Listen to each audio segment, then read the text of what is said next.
जय श्री राम भाई। मुझे कौन है आप लोग को मालूम है? मैं भी कैसे सवाल पूछ रहा हूँ। आप लोग ये वीडियो देख रहे हैं, इसका मतलब सीधा सीधा है कि आप लोग जुजुत्सु काइसेन के फैन हैं। तो चलिए गोजो का केक काटते हुए शुरू करते हैं इस वीडियो को। आज हम गोजो से रिलेटेड ही बात करेंगे, उसके फैमिली, फ्रेंड्स, लव और खुद गोजो के बारे में। तो पहले मैं थोड़ा सा गोजो के बारे में बता देता हूँ उन भाइयों के लिए जो इस चैनल पर नए हैं। तो हाँ भाइयों, आप लोगों ने इस बंदे को तो तरीके से देख रखा होगा किसी न किसी रील पर या वीडियो में, क्योंकि ये बंदा है ही इतना फेमस। जब ये बंदा मारा था तो लिटरली पूरे जापान में इसके लिए कैंडल जलाए गए थे। यहाँ हमारे तक कोई असली का मर जाता है तो पूछने वाला नहीं होता। ये एक फिक्शनल कैरेक्टर होने के बावजूद इसके मरने पर सभी लोग शोक मना रहे थे, कैंडल मार्च निकाल रहे थे। तो मेरा तो सीधा साधा फंडा है, बकचोदी नहीं करते, सीधे मेन पॉइंट पर आते हैं। हाँ, तो ये बंदा लड़कियों में काफी इंटरेस्टेड है, सॉरी सॉरी गुड लुकिंग है, हैंडसम है और पावरफुल तो है ही। ये इतना पावरफुल है कि जब ये पैदा हुआ था तो वर्ल्ड का पूरा पावर बैलेंस ही बिगड़ गया था, सिर्फ एकमात्र इस बंदे की वजह से। तो आप लोग समझ गए होंगे ये कितना पावरफुल है। मुझे तो शुरुआत में लगा था कि यही मेन कैरेक्टर है जुजुत्सु काइसेन का, वो तो बाद में मालूम पड़ा कि ये नहीं है। आप लोगों में से कितनों को लगा था कि यही मेन कैरेक्टर है? कमेंट सेक्शन में जरूर बताइए। तो सातोरू गोजो जुजुत्सु काइसेन का one of the main character है। गोजो एक स्पेशल ग्रेड सॉर्सर है और वो एक पावरफुल सॉर्सर भी है। गोजो अपनी फैमिली में एकमात्र ऐसा सॉर्सर है जो सिक्स साइज और लिमिटलेस दोनों के साथ पैदा हुआ था। ऐसा कोई बंदा 4 साल के बाद पैदा हुआ था जिसके पास दोनों सिक्स साइज और लिमिटलेस हो। गोजो जुजुत्सु हाई का स्टूडेंट था, लेकिन अब वो वहाँ का टीचर बन गया। अगर हम इसे पावर्स की बात करें तो वो स्पेस और एनर्जी दोनों को मैनिपुलेट कर सकता है अपने हिसाब से। और उसके पास इंफिनिटी भी है जिसकी मदद से उसे कोई टच भी नहीं कर सकता बिना उसके परमिशन के। लिटरली उसके बॉडी के ऊपर एक टाइप का शील्ड बन जाता है एनर्जी का, जिसकी मदद से उसको कोई टच नहीं कर सकता है और ना ही उसके पास कोई चीज आ सकता है। जैसे ही कोई चीज उसके नजदीक आता है वो स्लो होते जाता है, जिसकी वजह से उसको कोई टच नहीं कर सकता। इसके पास 3 और पावरफुल टेक्निक्स हैं जिसकी मदद से काफी पावरफुल अटैक्स कर सकता है। तीसरा वाला तो एटॉमिक लेवल का डिस्ट्रक्शन करता है। तो पहले से स्टार्ट करते हैं। पहला है कर्स टेक्निक्स ब्लैक ब्लू, जिसकी मदद से वो अपने आसपास के सभी चीजों को कोलैप्स कर सकता है। यानी कि वो अपने आसपास एक वैक्यूम क्रिएट कर सकता है जिसकी मदद से वो डिस्ट्रक्शन कर पाता है। इसकी हेल्प से वो अपने ओपोनेंट्स की स्पेस को भी मैनिपुलेट कर पाता है और साथ ही वो अपने मूवमेंट स्पीड को भी तेज कर पाता है। ब्लू को मेनली आसपास के स्ट्रक्चर्स को गिराने के लिए यूज किया जाता है ताकि वो क्योस कर सके। उसका दूसरा कर्स टेक्निक है रिवर्सल रेड, जो कि ब्लू के एकदम अपोजिट काम करता है। इसमें रिवर्स कर्स टेक्निक का यूज होता है जिसकी मदद से चीजें रिपेल करती है। ब्लू में हमने देखा कैसे वो चीजों को अट्रैक्ट करता है वैक्यूम क्रिएट करके, लेकिन यहाँ पर जस्ट उल्टा, ये रिपेल करता है चीजों को, जिसके कारण ये ज्यादा डिस्ट्रक्टिव है ब्लू के मुकाबले।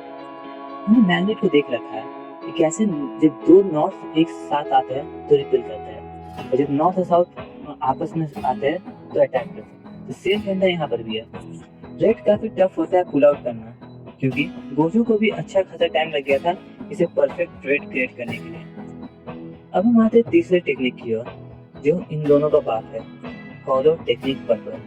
ये पूरे गोजो क्लैन में सिर्फ कुछ ही लोगों को मालूम है और जितनों को मालूम उसमें भी कईयों से ये हो ही नहीं पाता। ये एक सीक्रेट टेक्निक है जो सिर्फ गोजो फैमिली में ही पास ऑन हुआ है और इसकी हेल्प से एक इमेजिनरी मास्क क्रिएट होता है जो कि दोनों का टेक्निक रेड और ब्लू को मिलाकर बनता है। ये सबसे ज्यादा डिस्ट्रक्टिव होता है। इसको इस्तेमाल करने के बाद इसके रास्ते में जो भी चीज आता है या तो वो डिस्ट्रॉय हो जाता है या तो फिर वो मिट जाता है पूरी तरह से। ये खुद में एक न्यूक्लियर बॉम्ब की तरह है, कोई भी हॉलो पर्पल के रास्ते में आकर नहीं बच पाता। ये पूरा का पूरा एरिया को ही डिस्ट्रॉय कर देता है। गोजो के पास उसका डोमेन एक्सपेंशन भी है जिसका नाम है अनलिमिटेड वर्ल्ड, और ये domain expansion one of the most powerful domain है। अगर स्ट्रेट फॉरवर्ड बोले तो ये सुकुना का बेनेवोलेंट श्राइन के बाद आता है। काफी लोग मेरी इस बात से एग्री नहीं करेंगे, उन्हें लगेगा इन्फिनिटी वर्ल्ड ही सबसे ज्यादा पावरफुल है। लेकिन गेगे आकुटामे जो इसके मांगकार है उसने भी बोला है कि बेनेवोलेंट साइन जो है वो एक सुप्रीम डोमेन एक्सपेंशन है और गोजो का जो डोमेन है वो बेनेवोलेंट साइन से कम पावरफुल है। तो इस सब बातों को साइड रखकर हम आते हैं इन्फिनिटी वॉइड के ऊपर, जहाँ पर मैं आपको बता रहा था कि ये काम कैसे करता है। तो इसमें क्या होता है ना कि जो बंदा इस डोमेन के अंदर फंस जाता है वो श्योर हिट टेक्निक का शिकार बन जाता है, यानी कि गारंटेड हिट लगेगा। अनलिमिटेड अमाउंट ऑफ नॉलेज को ओपोनेंट के ब्रेन में डाल दिया जाता है कुछ ही सेकंड्स के अंदर, जिसकी वजह से वो बंदा पैरालाइज हो जाता है और वो कुछ नहीं कर पाता और धीरे धीरे अपने डेथ की ओर बढ़ जाता है, यानी कि वो एंड में मारा जाता है। अगर हम सिंपल वे में समझें तो मान लीजिए अगर मैं आपके ब्रेन में 1 सेकंड के अंदर पूरे 10 साल का नॉलेज फीड कर दूं तो आपका दिमाग घायल हो जाएगा। या फिर ये समझिए अगर हम एक फोन में कई सारे एप्लीकेशन को एक साथ चला दें तो कैसे फोन हैंग हो जाता है। ठीक उसी तरह गोजो का डोमेन भी काम करता है। यहाँ पर अनलिमिटेड अमाउंट ऑफ नॉलेज को ब्रेन में डाल दिया जाता है, जिसकी वजह से ओपोनेंट को सब नॉलेज होने के बावजूद कुछ नॉलेज नहीं होता, यानी कि उसके पास सब कुछ होकर भी कुछ नहीं होता है और वो मारा जाता है। हमने गोजो वर्सेस जोगो के फाइट के दौरान देखा था कि जोगो किस तरह से पैरालाइज हो जाता है, वो कुछ करने की हालत में नहीं रहता है और वो पहले कहता भी है, उसे एकदम से मालूम नहीं चल रहा है कि क्या हो रहा है, लेकिन फिर उसके तुरंत बाद ही उसे सब मालूम चलने लगता है कि क्या हो रहा है, लेकिन फिर भी वो कुछ नहीं कर पा रहा था। तो यही असर होता है अनलिमिटेड वर्ल्ड का। जो इसके अंदर फंस गया उसका बचना मुश्किल है। हाँ, अगर वो सुकना ना हो तो, क्योंकि सुकना ही ऐसा बंदा है जो गोजो के अनलिमिटेड वर्ल्ड को मोर देन 2 टाइम्स खेला है। ये तो हो गई गोजो के पावर्स के बारे में। अब हम चलते हैं उसके फैमिली के बारे में। अगर हम जुजुत्सु वर्ल्ड के बारे में बात करें जिसमें टॉप 3 फैमिलीज आती हैं, जिसमें ज़ेनिन फैमिली, गोजो फैमिली और कामा फैमिली आती है। ये 3 फैमिली पूरे जुजुत्सु वर्ल्ड को चलाते हैं। ये तीनों फैमिली हजारों सालों से जुजुत्सु वर्ल्ड में एग्जिस्ट करते हैं। हाइन एरा जो गोल्डन एज ऑफ सॉर्सरी से है, हाँ वही एरा जिसमें सुकना आया था। ये तीनों फैमिली के मेंबर्स के पास एक्सेप्शनल टैलेंट होते हैं जुजुत्सु को लेकर, जो कि अपने फैमिली में पास डाउन किए जाते हैं। ये तीनों फैमिलीज का पॉलिटिकली और फाइनेंशियली कंट्रोल है जुजुत्सु वर्ल्ड में। यहाँ तक कि ये लोगों का कनेक्शन जापानीज गवर्नमेंट के साथ ही है, जिसकी वजह से इन लोगों ने मेमोरेंडम पास कराने में मदद करवाया था जुजुत्सु सॉर्सर्स के रिलेटेड। यहाँ तक कि जो जुजुत्सु हेडक्वार्टर्स का जो हेड होता है वो प्राइम मिनिस्टर के द्वारा बनाया जाता है नॉमिनेशन के थ्रू, इन तीनों फैमिलीज के हेल्प से। यहाँ तक कि जो जुजुत्सु है के प्रिंसिपल होते हैं उन लोगों को भी जुजुत्सु हेडक्वार्टर्स अपॉइंट करते हैं इन तीनों फैमिली के नॉमिनेशन के थ्रू। आप ये देख रहे हैं ये तीनों फैमिली कितनी इंपॉर्टेंट है जुजुत्सु वर्ल्ड में। वैसे हमारे गोजो इतना पावरफुल नहीं। गोजो फैमिली जो है वो मिचिगामी सुगोवारा का डिसेंडेंट्स है। मिचिगामी सुगोवारा जो है one of the Japan renowned big 3 पेंचुअल स्पीड्स में से एक है। गोजो मॉडर्न एरा में गोजो क्लैन का हेड है और हमें इनके मेंबर्स के बारे में कोई नॉलेज नहीं है। तो ऐसा माना जा सकता है कि सिर्फ गोजो ही बचा हुआ है।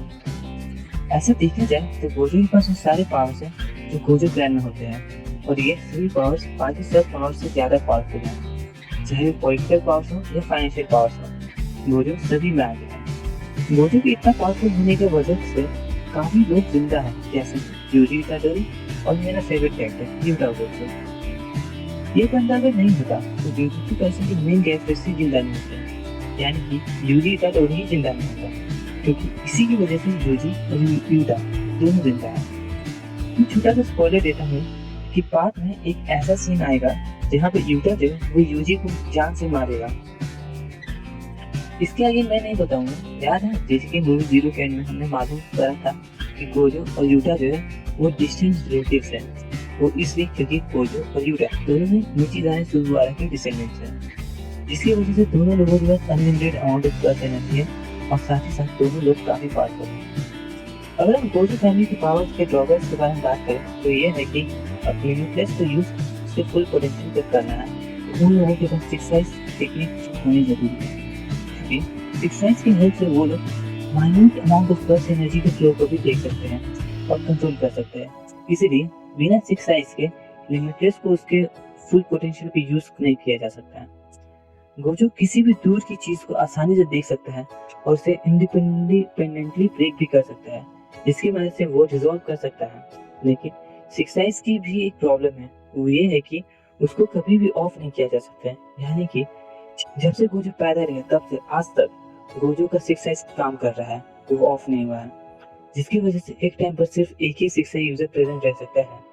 यानी कि गोजो के होते हुए और कोई बंदा सिक्स साइज का यूज नहीं कर सकता है, मतलब कि कोई और पैदा ही नहीं ले सकता है सिक्स साइज के साथ। हमने गोजो को देख रखा है कि वो हमेशा अपने आंखों पर ब्लाइंडफोल्ड करके रखता है या फिर सनग्लासेस पहने हुए रहता है, क्योंकि सिक्स साइज के यूज की वजह से उसे जलन देती है आंखों में और उसे यूज करने के कई सारे ड्रॉबैक्स होंगे। गोजो के फैमिली के बारे में ज्यादा कुछ नहीं मालूम, लेकिन हाँ, जैसे ही मुझे कुछ और मालूम पड़ेगा तो मैं आप लोगों को तुरंत ही बता दूंगा। इसके लिए आप लोगों को मेरे टच में रहना होगा, तो सब्सक्राइब कर दीजिएगा।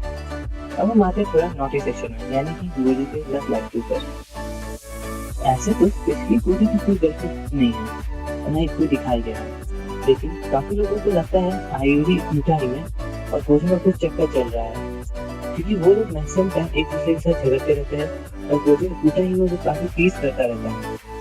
वो दोनों के बीच एक अलग ही टाइप का केमिस्ट्री हमने देखा था हिडन इन्वेंट्री आर्क के टाइम, और वो दोनों में काफी सिमिलैरिटीज भी है, जैसे कि वो दोनों को पढ़ाना पसंद है और दोनों को काफी कॉमिकल कैरेक्टर भी है। अगर आउरी यूटाई के बारे में बात करें तो सेमी ग्रेड 1 लेवल की सॉर्सर है और गोजो और वो काफी पुराने फ्रेंड्स हैं। यूटाई में क्योटो हाई स्कूल की टीचर है।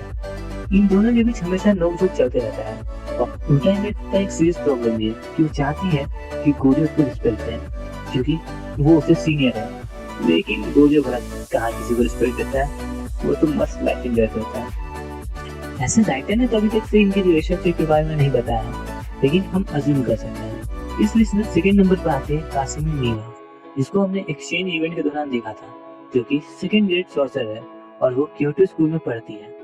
मुझे ऐसा लगता है कि इसके केस में वन साइडेड लव वाला फंडा है, क्योंकि मीवा तो गोजो को पसंद करती है, लेकिन गोजो उसको बिल्कुल ही भाव नहीं देता। तो ये कहा जा सकता है कि ये प्यार सिर्फ एक तरफा है और एक तरफा प्यार का मजा ही अलग होता है। मुझे ऐसा क्यों लगा कि मीवा गोजो को प्यार करती है, क्योंकि हमें एनीमे में दिखाया गया है मीवा गोजो को देखकर कितना खुश हो जाती है और वो गोजो के साथ सेल्फी लेने के लिए कितना एक्साइटेड रहती है। इन्हीं सब बातों को ध्यान में रखकर मैंने इसको भी लिस्ट में ऐड किया था।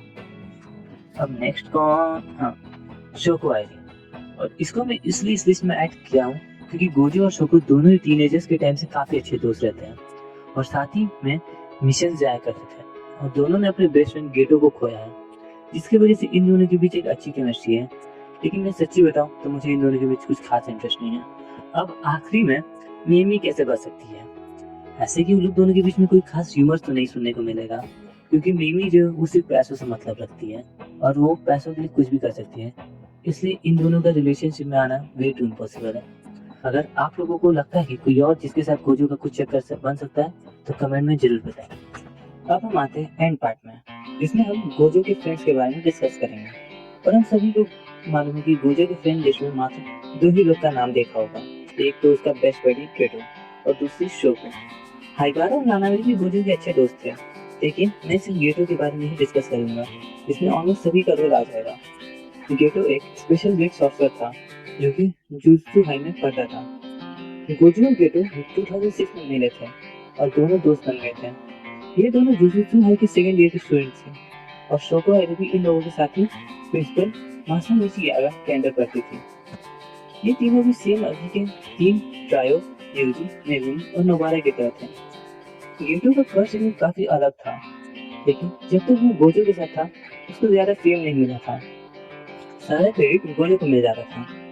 गेटो कर्स स्पिरिट मैनिपुलेटर था, जिसकी मदद से वो किसी भी कर्स को कंट्रोल कर सकता था और उसका और बनाकर उसको कंज्यूम भी कर लेता था। गेटो भी काफी पावरफुल सॉर्सर था और उसे second most powerful sorcerer after Gojo माना जाता था। गोजो और गेटो काफी क्लोज फ्रेंड्स थे और उन लोगों को बेस्ट फ्रेंड्स भी बोला जाता था। वो दोनों मिलकर काफी सारे केसेस को सॉल्व किए थे, जिसकी वजह से उन दोनों को पावरफुल ग्रुप के लायक थे। Until they split up and went their own way. गेटो एक प्रिंसिपल मैन था, जिसकी वजह से उसका गोल्स हमेशा से क्लियर होता था। लेकिन फिर इन्वेंट्री आने के बाद दोनों के पर्सनालिटी में काफी चेंज हो जाता है। जब रिको अमानाई का डेथ होता है, रिको अमानाई वही स्टार क्लासा वेसल जिसको मास्टर टेंगन के साथ मर्ज करना था, वो दोनों ब्रेकडाउन हो जाते हैं और दोनों का माइंडसेट, पावर्स और वैल्यूज सभी चीजों में चेंज देखने को मिलता है। स्पेशली गेटो। इसके बाद गेटो जो है वो यूजी सुप्रीमो से मिलता है और दोनों के पीछे कन्वर्सेशन की वजह से गेटो के आइडियाज और चेंज देखने को मिलता है और वो और एग्रेसिव हो जाता है नॉन सोर्सर्स की तरफ। वो उन लोगों को मंकीज मानता है जो लोग के पास पर्स एनर्जी नहीं होते हैं, यानी कि नॉन सोर्सर्स।